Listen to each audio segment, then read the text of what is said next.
Hey, what's up, guys? This is going to be the continuation of the Gerald Shea memo series, where we're going to be concentrating on two cities here, Chicago and Dallas. Boston actually didn't have no suspicious activities of Israeli art students. And so most of the content today will be concentrating out of Dallas. And I think Dallas had either the first or second largest art student ring in the United States, operating between the years 2000 and 2001. In Boston division, you could see there had been no reports of suspicious activities by Israeli art students occurring at DA facilities or at the residences of any DA employee under the Boston division.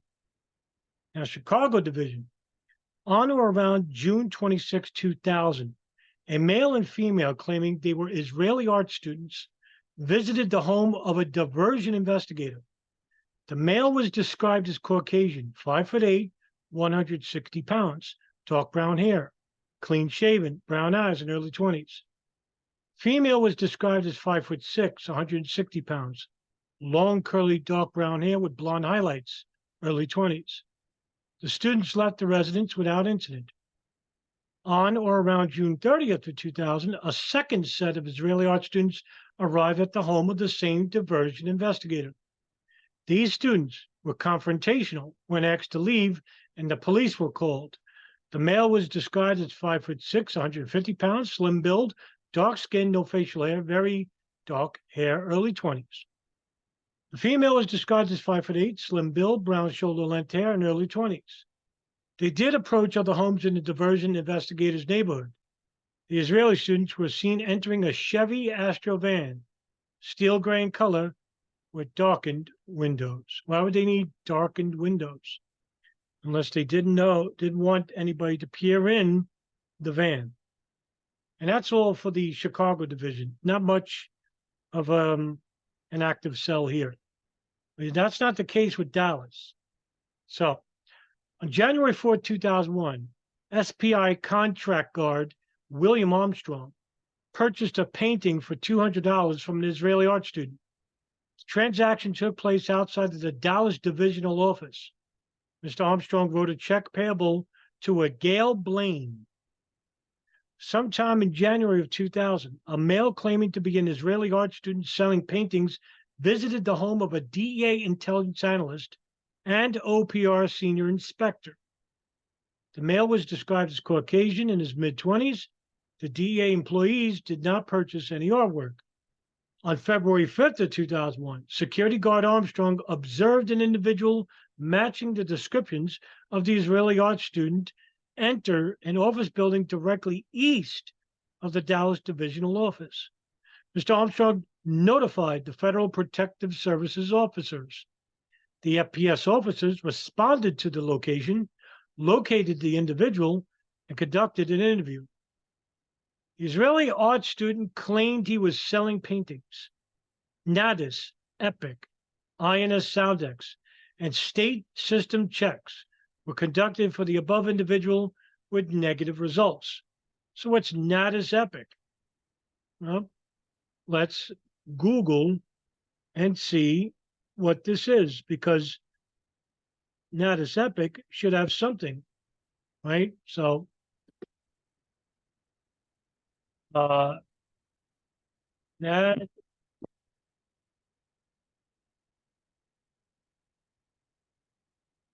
nothing. As you see, revealed the drug enforcement agencies, continuing. So there's nothing here, right? These are made up companies. I mean, why is he lying about that? As of March 26, 2001, local law enforcement continued to encounter Israeli nationals, either alone or in groups, selling artwork in the Dallas area. The Israelis appeared to be organized and structured, with the lower level consisting of the artwork sellers, while the next level consists of the drivers. The hierarchy above the drivers remained undefined. Many of the art sellers claimed to be students of a Jerusalem art school, and several appeared to have prior Israeli military experience. Again, that's not suspicious since Israeli service is mandatory. The standard method of operation is for a driver to drop off 3 or 4 salesperson in an area, returning several hours later for pickup. Bank checks found in the possession of several of the students suggest that the artwork sells for between $50 to $150.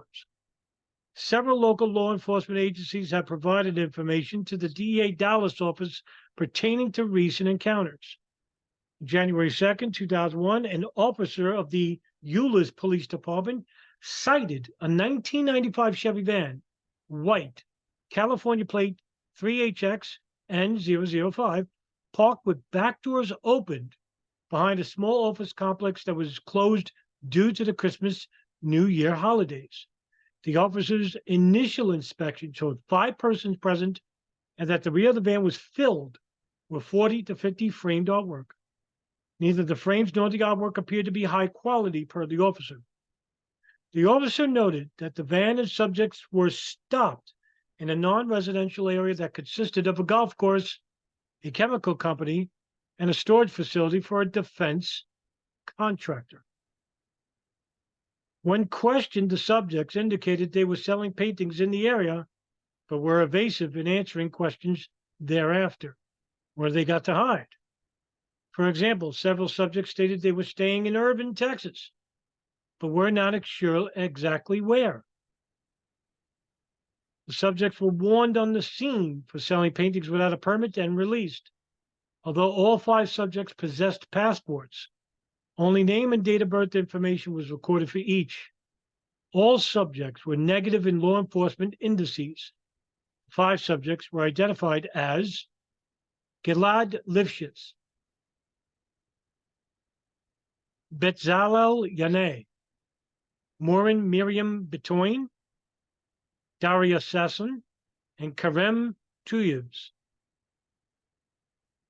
Seem to be very young here. At the time of the encounter, Gilad Lifshitz, the driver of the van, was in possession of a Florida's driver's license that showed a date of birth of 1978 and address of 19115 Collins Avenue in Sunny Isles Beach, Florida. Sunny Isles Beach. It's in Miami, Florida. It seems at this point that a concentration of the top, let's say, the top leaders of each of these rings, because there was different rings in different cities, all part of one operation, either lived or rented an apartment in Florida. Florida being the base of operations prior to the planes operation, the 9/11 attacks. Ziad Jarrah's there. Marwan al-Shehi is there, the pilot of 175. Mohammed Atta, the alleged pilot of 11. Ziad Jarrah, the alleged pilot of 93. Later on, muscle hijackers, Abdul Aziz Al-Amari, Fayez Bani Hamad, come to Florida or visit Florida. But that's where they get flight training as well. Huffman Aviation is one. Florida Flight Training Center is another. So the base of this operation, the central base, is Florida for the Israeli art student ring and for the planes operators. As previously reported, Lifshitz was driving a 1995 Chevy van with California plate 3HX N005. A California registration check showed that this VIN number, was apparently sold to B1 Auto Incorporated on Ackerman Drive in Danville, California, circa August 30th, 2000. A check of the VIN number showed that it is associated with a 1995 Chevrolet owned by Gilead Lifshitz in Irving, Texas. Note, this may be the Irving address refined to by the Israeli art students. Remember I said that Dallas is one of the bigger hubs of the Israeli art students. ISP note, Michael Vick, identified by INS Dallas and arrested on March 28, 2001, rented at least 5 apartments in the Irving Texas area, and used a mail drop located at 3575 Beltline Road in Irving. Current vehicle tag TX86YYF. Expiration date is January 2002. The previous owner is listed as Noam Tazor. What, if any, relationship there may be between Tazor and BI Auto Incorporated is unknown. In a separate but related matter, on March 16, 2001, the same officer from the Euless Police Department encountered Sharon Rotem, aka Sharon, an Israeli art student at a Kentucky Fried Chicken on Euless Boulevard in Euless, Texas. Rotem was described as a white male, date of birth 1977, passport number 7948317, street address 6023 Moishi Dayan, Holon, Israel. Rotem claimed association with his Jerusalem Art School and had approximately 20 paintings in his possession. The officer noted that Rotem was an Israeli citizen who was selling artwork without a permit and issued a warning. During the interview, Rotem stated that he was with two others and they were going to be picked up at 1700 that afternoon. 1700 is, what time is that? 6 o'clock, I want to say. The pickup location was unspecified. Rotem informed the officer that he also stated he was staying in Irving, Texas, but didn't know where or the name of the hotel that he was going to drive to Austin, Texas later that day. So it's like these guys didn't think that far about where they were staying, or they were hiding about where they were staying because where they were staying was considered one of the either leadership's homes, the leader of that cell, or in a place where sensitive documentation could be found or incriminating evidence of an operation. That's just speculation. But why else would they not know where they would stay? Rotem was negative in law enforcement indices. In Rotem's possession were several airline tickets as follows. March 9th, Continental Flight 91 from Tel Aviv to New York, New Jersey. March 10th, Continental Flight 1133 from Newark, New Jersey to Dallas, Texas. This ticket shows a return to Newark on May 14th via Continental Flight 1138, and then final destination Continental Flight 90 to Tel Aviv. Sandwiched between the two Euless incidents was an incident in Richardson, Texas.